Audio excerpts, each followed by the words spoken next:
में भ्रष्टाचार की दीमक। करप्शन एक ऐसा रोग बन चुका है जो भारत के हर कोने में अपनी जड़ें फैला चुका है।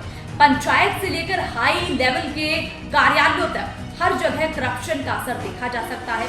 सरकारी व्यवस्था में भ्रष्टाचार इस कदर व्याप्त हो चुका है कि बिना रिश्वत के कोई भी काम होना अब पॉसिबल सा ही नहीं है। नमस्कार, स्वागत है आपका टीवी 27 न्यूज में। मैं हूं आपके साथ नेहा। आइए जानते हैं ये पूरी रिपोर्ट। सरकारी फाइलें घूस दिए बिना आगे नहीं बढ़ती, चाहे वो एक छोटा सा क्लर्क हो या बड़े पद का अधिकारी।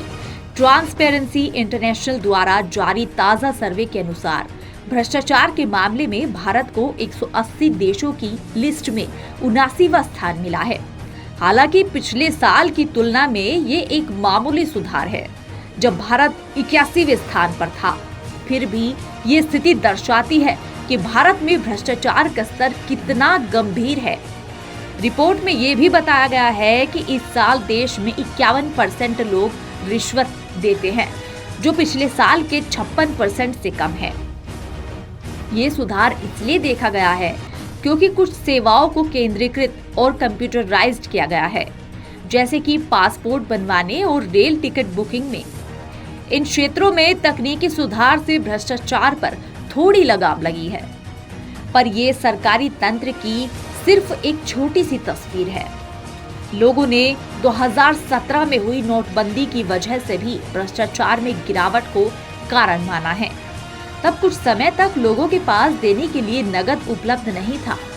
ऐसे लोग जो ये मानते हैं कि रिश्वत के बिना काम नहीं हो सकता, उनकी संख्या पिछले साल के मुकाबले 36% से बढ़कर 38% हो गई। जो रिश्वत को महज एक सुविधा शुल्क समझते हैं, उनकी संख्या में भी बढ़ोतरी हुई है। सरकारी दफ्तर रिश्वतखोरी का बड़ा अड्डा बने हुए हैं। भ्रष्टाचार की दीमकें हमारी सारी व्यवस्था को खोखला कर रही हैं। कभी सोने की चिड़िया कहा जाने वाला भारत आज भ्रष्टाचार के कीचड़ में धंस चुका है।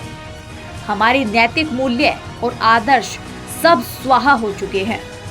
बढ़ता हुआ भ्रष्टाचार आचरण दोष का ही परिणाम है।